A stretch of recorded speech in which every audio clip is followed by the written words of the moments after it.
नमस्कार मैं बाई। अरे गंगू भाई, आप अब तक यहीं खड़ी हो? कितनी गंदगी पड़ी है आसपास, सफाई कौन करेगा? वरुण भाई आते ही होंगे।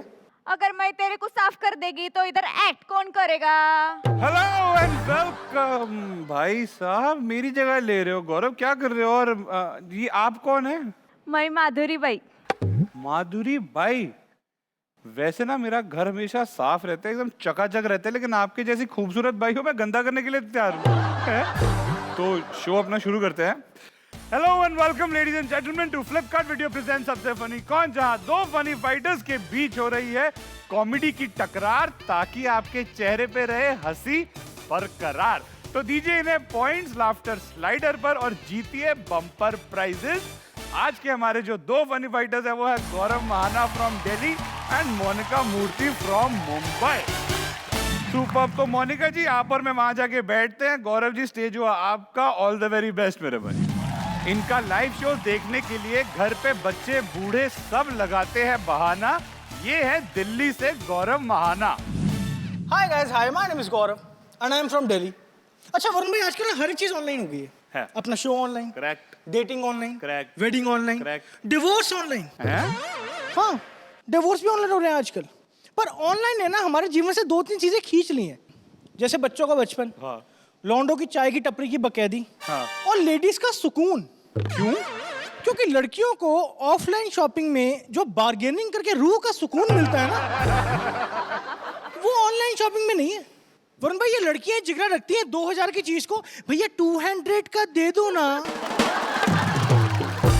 हम लड़के कभी बोल देना भैया 200 की चीज दे दो, पहले तो दुकानदार 10 गालियां देता है, फिर ऊपर से बेइज्जती मारता है, कह रहे इस आलू जैसी शक्ल के लिए तू बोरी सिलवा, इतनी महंगी टी शर्ट तेरी वैसे भी नहीं बनती।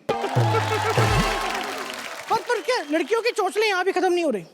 ये ना ट्रायल रूम में औकात से बाहर की ड्रेस पहन के इंस्टाग्राम पे सेल्फी डाल रही होती है, hashtag shopping is therapy. Therapy होगी ही थेरेपी इतने बड़े ट्रायल रूम में।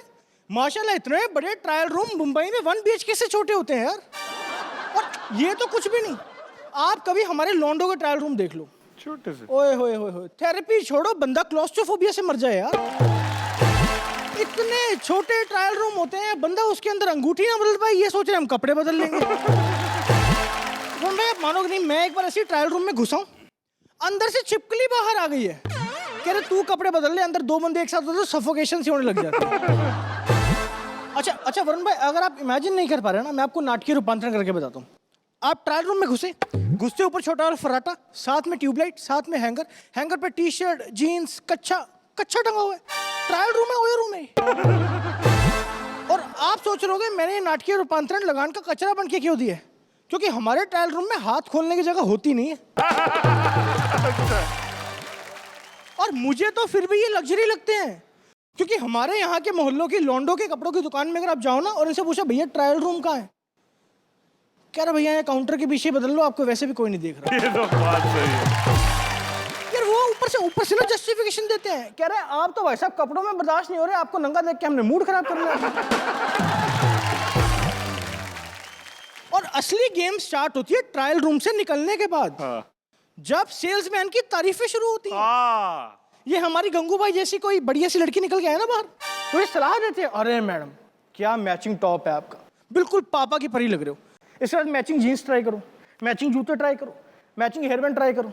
फिर ऐसी लड़कियां होती है सब मैचिंग करने के बाद ना सेल्समैन को जानू बोल के उससे बिल भरवा रही होती हैं। पर पता क्या, यही फर्क है लड़कियों और लड़कों में। लड़कियां इस तारीफ से होती हैं इम्प्रेस, और लड़के होते हैं इमोशनल। बिल्कुल इमोशनल हो जाते हैं यार, क्योंकि माँ के बाद अगर किसी ने लड़कों की इतनी झूठी तारीफ की होती है सेल्स पर्सन ही है, तो वो सेल्समैन ही होते हैं। कई बार तो लड़के इतने इमोशनल हो जाते हैं, उसकी तारीफ में उसके साथ दारू का प्रोग्राम बना आते हैं। मैं तो वरुण भाई इतना इमोशनल आदमी हूँ, मैं कई बार ऐसी चीजें खरीद लाता हूँ जिसकी मुझे जरूरत भी नहीं है। हाँ। अभी पिछले हफ्ते मैं एक बिकनी खरीद लाया है यार। बिकिनी क्यों खरीदी तूने? क्यों? इमोशनल लॉकडाउन में। फिर मैंने उस पर 15,000 का और खर्चा किया। क्या? 15,000 बोलते ही वरुण भाई का बैंकॉक में सीधा प्रमोट किया। भाई मैं कह रहा हूँ मैंने 15,000 के ऊपर और कपड़े खरीदे, उसके नीचे बिकनी पहनी है, क्योंकि मिडिल क्लास आदमी पैसा वेस्ट नहीं होने देता। Okay guys, that's my time. My name is Gaurav. Thank you so much. सही है। तो मेरी प्यारी ऑडियंस, कैसी लगी आपको गौरव भाई की शॉपिंग? आप बता सकते हैं लाफ्टर स्लाइडर पर पॉइंट्स देकर। आपका समय शुरू होता है अब। भाई वैसे तूने ये शॉपिंग की बात करते ना, मेरी दुखती रग पे हाथ रख लिया। क्यों भाई? ओ भाई यार, कोई भी स्टोर में चले जाओ, हम जब शॉपिंग करने जाते थे पहले, वहाँ पे एस, एम और एल साइज के कपड़े होते हैं ना, करेक्ट? वहाँ पे जाते थे बंदे, एस, एम, एल साइज के कपड़े के लिए जाते हैं। हम जब जाते हैं वहाँ पे, तो शॉपकीपर अपने बंदे को कहता है, अरे छोटू पीछे से ई वाले कपड़े निकाल के दिखा। भाई ई मतलब? एम्बेरसमेंट। वो कहता है कि कुछ भी पहनेंगे इनको एम्बेरसमेंट ही होगी। वरुण भाई, आप राशि में विश्वास रखते हो? ओ नहीं भाई, जब से मेरे पैसे लेके भागी है ना, मेरा विश्वास ही उठ गया राशि से। नहीं भाई, वो राशि जो भविष्य बताती है। भाई उस पे भी मैं विश्वास नहीं रखता, क्योंकि वो भी कहती है कि लड़कियों के चक्करों में मत पड़ा कर। वरुण भाई, मैं अखबार वाली राशि की बात कर रहा था, क्योंकि आज मेरी राशि में लिखा हुआ था कि मेरे भाग्य में पैसा आने वाला है, मतलब मैं शो जीतने वाला हूँ। क्या बात कर रहा है? ये भाई घर के साथ साथ दिमाग के अंदर का कचरा को भी साफ करती है। अरे ये हुई ना बात। तो मैं कहता हूँ आप आ जाओ स्टेज पे अपनी परफॉर्मेंस के लिए, हम जाके वहाँ बैठते हैं। मलयाली हो या भोजपुरी, हर भाषा पर है इनकी बराबर कमान। लोगों को हंसाकर बनाई है इन्होंने पहचान। नमस्कार मंडळी, माझं नाव हाय मधुरीबाई। वो क्या है ना, आमची मम्मी माधुरी की बहुत बड़ी फैन रहने की, इसलिए माधुरीबाई। अच्छा हुआ मेरी माँ कुलभूषण खरबांडा की फैन नहीं है, सोचो कुलभूषण नाम कैसा लगता भाई पे। मैं ना बहुत सारे सेलिब्रिटीज के घर पे काम करती थी, तो मेरे को हल्के में नहीं लेने का। ओके। पहले मेरे को हेमा जी ने बुलाया, उनका ना लय गोंधळ होने का, सब चीज में केंटारो का पानी डालो बोलने की। अभी किचन समझ में आता है, लेटरिन में केंटारो कशाला। फिर मेरे को किंग खान साहब ने बुलाया, उन्होंने मेरे को पूछा, ए माधुरी पगार कितना लोगी? तो मैंने बोला मैं उनकी 1 नंबर की फैन है ना। मैंने बोला 0। तो पता नहीं काय को इतना नाराज हो गया और मेरे को घर से निकाल दिया। फिर मैं नवाज के घर पे गई। एक बार क्या हुआ ना, मैंने उनको ही उनका ड्राइवर समझ के उनकी चुगली उनसे कर दी। फिर मेरे को बच्चन साहब ने घर पे बुलाया, लेकिन उधर बहुत कंफ्यूजन होने का। एक बार मैंने ना उनको पूछा खाने में क्या बनाऊं, तो वो बोलने लगे, आपके पास 4 ऑप्शन है, ए आलू पराठा, बी कड़ी चावल, सी बिरयानी, डी बाहर से मंगाओ। मैंने बोला वेट लागलंय का, काही पण बोलताय। लेकिन उनके घर पे ना सब कुछ ठीक था, एक मानुस के लिए खाना बनाने का, बाकी सब तो शूटिंग पे गए रहते ना। फिर मेरे को अजय देवगन ने घर पे बुलाया काम करने के लिए। मैंने ना एक दिन गलती से खाली दूध दे दिया, तो वो नाराज हो गए और बोलने लगे, इसमें मेरा केसर किधर है? मैंने बोला अक्खे घर का केसर तुम्हारे तोंड में है, जब देखो जुबान केसरी जुबान केसरी जुबान केसरी। और लेकिन अगर मेरे साथ किसी ने धोखा किया है ना, वो है अनिल कपूर साहब।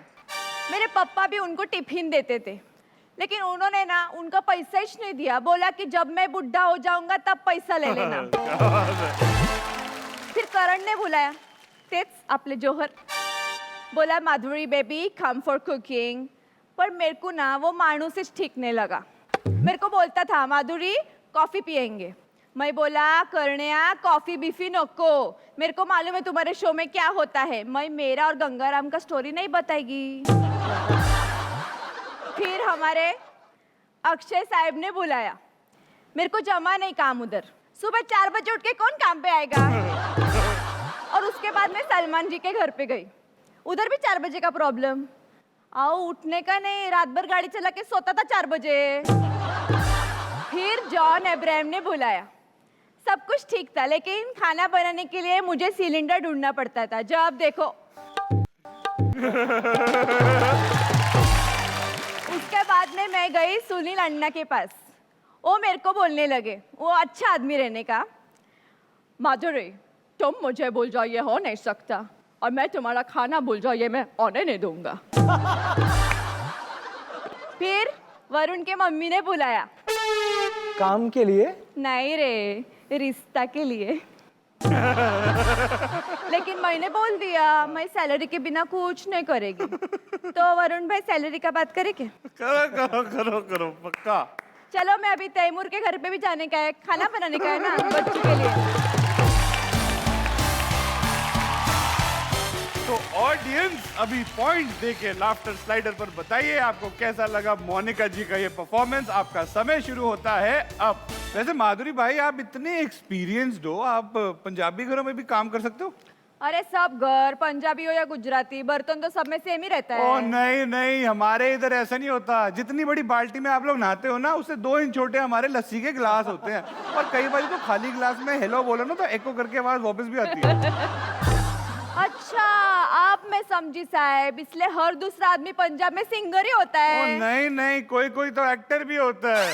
ऑडियंस ने आपको दे दिए होंगे पॉइंट्स, तो गौरव भाई आप भी आज जो। अब वक्त आ गया आपकी प्रिडिक्शन करने का। प्रिडिक्ट कीजिए कि कौन होगा आज का विनर। आपका समय शुरू होता है अब।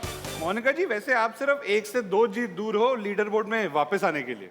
वरुण भाई मैं बस 1 ही 2 जीत दूर हूँ कंपटीशन जीतने के लिए। मुझे लीडर बोर्ड से वैसे कोई फर्क नहीं पड़ता, मैं अपना सारा ध्यान एक्ट पर लगाती हूँ। देखो मोनिका जी जैसा माहौल चल रहा है आई थिंक आपको थोड़ा और ध्यान लगाना पड़ेगा। भाई अब ध्यान लगाने की बारी है हमारी ऑडियंस की। तो ऑडियंस आज के फनी फाइट्स के विनर कौन होगा ये आपको पता चलेगा कल सुबह 9 बजे फ्लिपकार्ट वीडियो के सबसे फनी कौन के पेज पे। हंसिए दिल खोल के यार। आपको मैं एक सही बात बताऊं भाई, आजकल फैशन का इतना जोर है कि 20-20 किलो के लड़के 40-40 किलो की दाढ़ी रख रहे हैं। भाई मुंह पे बाल नहीं है, बाल में मुंह है। किसने कहा तुमसे कि आदमी जांचना पड़ता है? प्रेम के लिए तो प्रेम का ग्रंथ बांचना पड़ता है, और मजबूरी फंसे तो गब्बर क्या कालिया के इशारे पर बसंती तक को कुत्तों के आगे नाचना पड़ता है। लेकिन रियल लाइफ में ऐसा बिल्कुल नहीं होता। रियल लाइफ में यही बसंती गब्बर के गले में पट्टा डाल के सुबह सुबह घुमा रही होती है।